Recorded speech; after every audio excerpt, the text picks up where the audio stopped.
I'd like to meet him. I walk in worried whispers.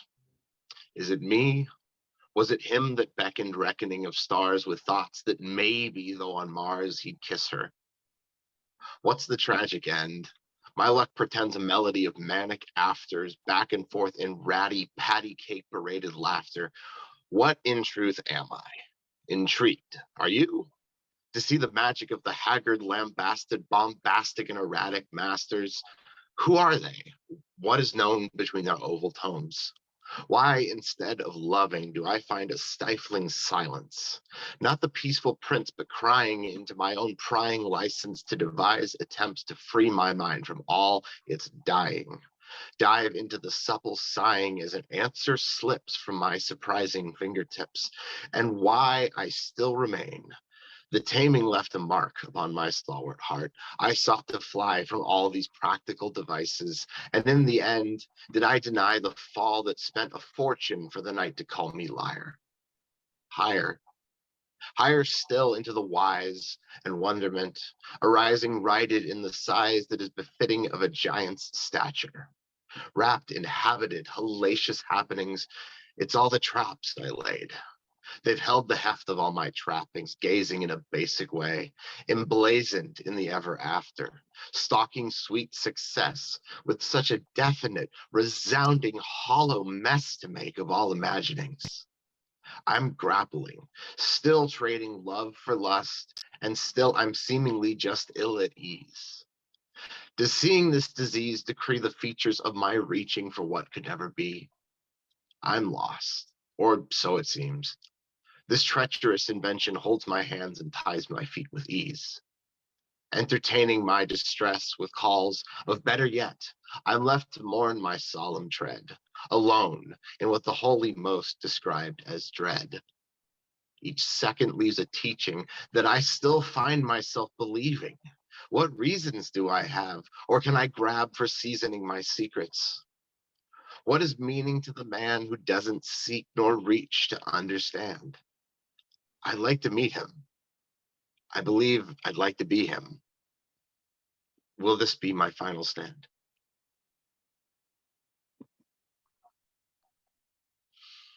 Nowhere else but here.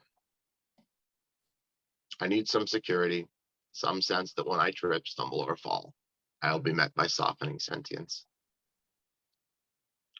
A million silent voices filling up inside, some divided by my life in what's described as choices, taking up the space with blame and noises made of painful straining, grating, named insane, demanding please produce profane inanity. What's my caution meant to be? Why so often does it seem like strings and twisting, rifts of things, envisioning what's missing? I'm imprisoned. Can't you see? What is missing from this cup of tea? What are kisses on my forehead meant to me? See, what makes the grass grow? What makes the meadows glow in starry tones? I take my patience with me, toe to toe. And do I trip? Do I stumble? Do I fall? In truth, I do. I'm human after all. And do I sense a sentience, securing mention of my penitence, pretension and irreverence, unfettered low? Inventions meant the better, but the calling and demolishing of walls all seems too slow. Sleeping deep beneath, bequeathed, and all as if I'd better know. Lasting, gasping, raspy breath and practice passing by the gates of all my neighbors' homes.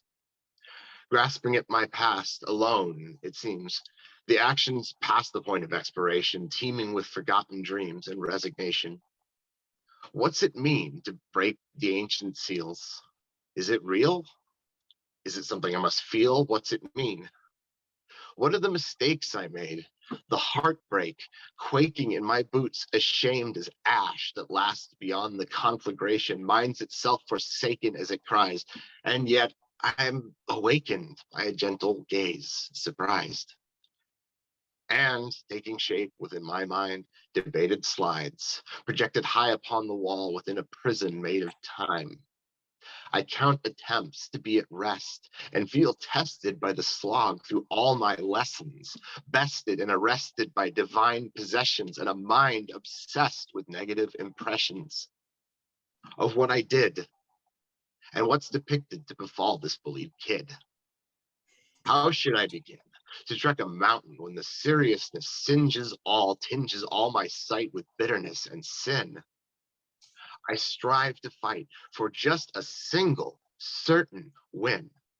With all my might, I try and try and try just to find the scorn beside me more appealing than the feeling of successes, lest I find myself in essence to be pridefully imbibing, ever climbing till the fall that's promised by a God still hiding surely beats me to submission for my crimes and lie. Treats me like my sufferings divinely titled by the most unsightly and insidious of lies to which we are all entitled. It's my fault. My fault. Do the rocks that breaking from aging under waves deserve a further beating for their grave mistakes? Should we obliterate the moon for making motion out of waters, or even farther to the sources that create? Does a swimmer meet his ending drowning by the reprehending of the currents dragging it out to sea? And might we see his plight and offer all our benefaction? Or will we treat his actions with resounding clouds of smug self-satisfaction? Fuck his misery. Speaking devilish and dwelling on his faults and folly, recalling paltry trawlings of our grievances, a mauling of the sequences that all equate to him, an appalling, wicked waltzing full of faulting volleys, following a whim and then assaulting him as if a fucking doll or something. And all because a nameless fear, though near, obscured, a tesseract of memories, a matrix made of thoughts and feelings, ill at ease, disturbed, decides to craft us into service of its acts and deeds, and deals us derision and defeat, decided well before our feet have even followed a decision. Wallowing apologies for failings made of false phrenologies. You following? I'm calling all of these atrocities bullshit. I want to please just scream. Can anyone hear anything of what I mean? I'm sick of what was freedom turned to tabulating my transactions, being tricked by some machine within, without. A panic then begins to cloud, a manic mashing and meandering made manifest, morose but mostly messing messages within the mathematic mean, between the stresses and molesting messes left by ghost and smoke, and maliciously, it seems, maligning, oh so murderous, of hopes of waking to my dreams. This is where I stand, it seems. This is my reaction. I am tired of this game, weary of the means of warring ways and fighting factions. And so it happens.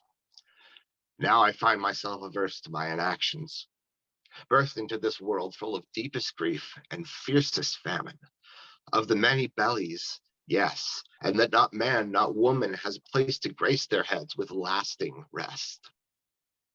Imagine what a world we could inhabit were we at our best. If only we could cease our slaughters and see each other as our brothers, as our sisters, as our misters and our missuses, our fathers, mothers, sons and daughters, all so dear. And we dispensed with all our schisms and our fears, all our fissures and our fights, finding finally what's missing deep inside. Try to catch it and you'll find it slipping. Let it be and be it, whispering, aligning oh so lightly with the living rhythm. It's no ism. It's nowhere else but here.